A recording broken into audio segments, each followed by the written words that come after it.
Good afternoon everyone. आज हम बात करेंगे कि ऑनलाइन सेलर कैसे बन सकते हैं फ्लिपकार्ट या अमेज़ॉन से। तो सबसे पहले हम बात करेंगे कि ऑनलाइन बिज़नेस क्या होता है। ऑनलाइन बिज़नेस एक ऐसा बिज़नेस है या कमर्शियल ट्रांजैक्शन है जो इंक्लूड करता है इन्फॉर्मेशन इंटरनेट पर, और साथ ही साथ इसकी ऑनलाइन मार्केटिंग बिजनेसमैन भी फाइंड करता है as a growth on large number of customers के साथ उन्हें अट्रैक्ट भी करता है। ऑनलाइन बिज़नेस के रिक्वायरमेंट जो होते हैं वो एक ट्रू मार्केटिंग फैक्ट्स और क्रिएटिव बनाने के लिए ऑनलाइन वर्क जो है, ऑनलाइन बिज़नेस है जो वो शुरू किया जाता है। इसके बहुत ही बेसिक से रिक्वायरमेंट्स होते हैं, जैसे कि आइडेंटिटी कस्टमर की क्या है, उसकी नीड होती है, रिव्यूइंग और प्रोडक्ट होता है, इफ़ेक्टिव प्लानिंग की ज़रूरत होती है, प्रॉपर फंडिंग होती है, मेजर स्टेप होता है ये ऑनलाइन बिज़नेस का। साथ ही साथ अगर आपकी कोई टाइप ऑफ बिज़नेस भी हो सकता है, जैसे कि पार्टनरशिप में हो सकता है, प्राइवेट हो सकता है, या फिर प्रोप्राइटर एक सिंगल पर्सन का भी हो सकता है। और साथ ही साथ आपको ई कॉमर्स वेबसाइट के नाम पर अपने आप को रजिस्टर करना होता है एक ऑनलाइन स्टोर के ऐप पे या मोबाइल ऐप पे भी आप इसे क्रिएट कर सकते हैं। इसका एक बहुत ही इफ़ेक्टिव मार्केटिंग टूल्स के यूज़ भी कर सकते हैं जो इसमें दिए रहते हैं।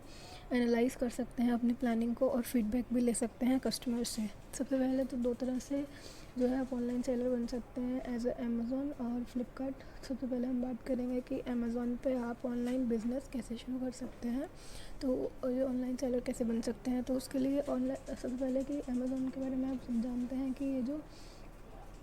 प्लेटफॉर्म है ये बिजनेसमैन्स को रजिस्टर करने के लिए दिया जाता है। ऐसा अगर वो अपना बिज़नेस है जो वो ऑनलाइन रन करना चाहते हैं, जिसमें वो अपने प्रोडक्ट्स ऑर्डर्स को प्रोवाइड करते हैं कस्टमर सर्विस के थ्रू एज अ कस्टमर तक पहुंचाने के लिए ऑनलाइन। और ये बहुत ही फ्री ऑफ वर्किंग है, बहुत ही इजी वे है रीच करने के लिए कस्टमर्स तक।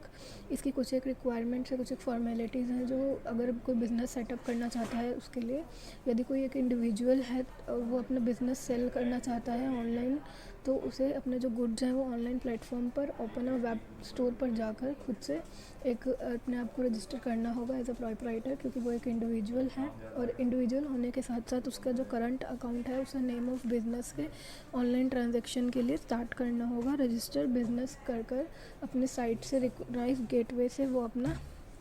रजिस्टर कर सकते हैं, जो कि बिल्कुल फ्री वर्क एज अ बिना किसी कन्फ्यूज़न क्लियर रहता है, और साथ ही साथ अपने जो कस्टमर्स हैं उनका ट्रस्ट भी बिल्टअप करता है। और यदि अगर आप एज अ कंपनी या एज अ पार्टनर और एज अ एलएलपी अपनी कंपनी को या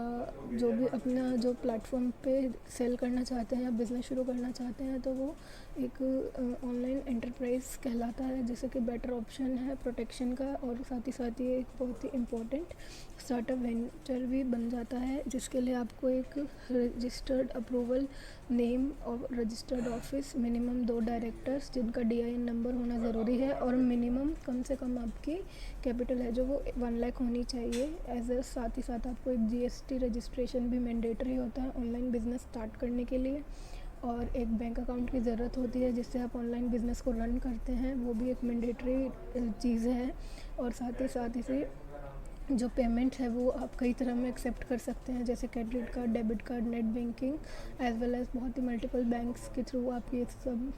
अवेलेबल करवा सकते हैं। इसकी कुछ एक लीगल रिक्वायरमेंट्स भी रहती हैं। यदि आप कोई बिज़नेस को सेटअप करना चाहते हैं ऑनलाइन प्लेटफॉर्म्स पे, तो उनकी कुछ एक टर्म्स एंड कंडीशंस रहती हैं जिनसे आपको गो थ्रू होना बहुत ज़रूरी है as a nature of business के लिए। और साथ ही साथ आपका जो ये एग्रीमेंट है ऑनलाइन मार्केट प्लेटफॉर्म पर, उसको भी सारी जो भी टर्म्स एंड कंडीशंस हैं उनसे गो थ्रू होना आपका बहुत ज़रूरी होता है, जिसमें कि list of acceptance, business license के थ्रू एक GSTIN नंबर होता है, जिसका GST सर्टिफिकेट, रजिस्ट्रेशन सर्टिफिकेट होना ज़रूरी है, एक आइडेंटिटी प्रूफ जिसमें की रिक्वायरमेंट लगती है कुछ एक डॉक्यूमेंट्स की, कुछ एक सर्टिफिकेट्स की, जिसके अंदर अगर कोई आपकी फर्म है या कंपनी है, प्राइवेट है, पब्लिक है, जो भी है, उनके लिए भी कुछ एक डॉक्यूमेंट्स की रिक्वायरमेंट होती है, जैसे कि चेक प्रिंटेड बिजनेस नेम के साथ और स्टैंप लगी हुई होनी चाहिए चेक पर, एक बिज़नेस कार्ड होना चाहिए, प्रूफ ऑफ एम्प्लॉयमेंट होना चाहिए, लेटर कंपनी के थ्रू जिसमें कंपनी का नाम और एड्रेस मेंशन हो, pay slip, GST certificate business का, और क्या उसका सर्टिफिकेट बिज़नेस की जो भी आपकी कंपनी है उसका, एक पैन बिज़नेस का, और अगर पार्टनरशिप डीड है तो पार्टनरशिप डीड अगर आप पार्टनरशिप फर्म में अगर कर रहे हैं तो,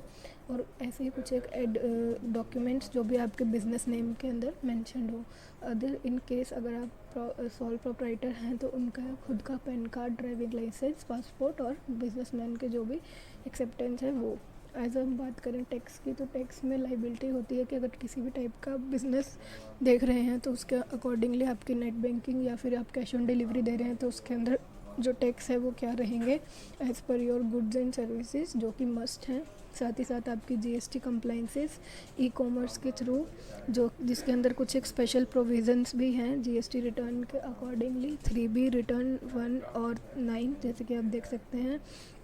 अगर मंथली ऑल सेलर्स की है तो 3B, और अगर मंथली और क्वार्टरली डिपेंड करता है कि आपकी टर्नओवर कितनी है तो 1 रिटर्न, और अगर एनुअली है तो GSTR 9 रिटर्न।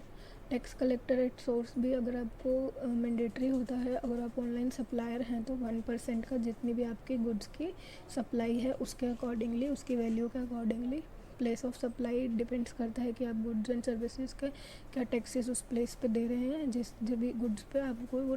डिलीवर जिस भी प्लेस पे करना है। अदर भी कुछ कंप्लाइंसेस हैं जो होनी ज़रूरी हैं, जैसे कि स्पेसिफिक लोगो डिज़ाइन, और जो भी प्रोडक्शन है आपकी गुड्स एंड सर्विसेज की बहुत ही नेसेसरी होती है इंटेलेक्चुअल प्रॉपर्टी राइट्स के अकॉर्डिंगली। उन्हें प्रोटेक्ट किया जाता है उन लोगों को, ताकि कि वो कोई कॉपी नहीं कर सके, और ऐसी कोई टेक्निक भी नहीं है जिसमें कि कोई अदर पर्सन है जो वो उसे कॉपी कर सकेगा। As well as cyber law भी इस ऑनलाइन स्टार्टअप के थ्रू आपके जो भी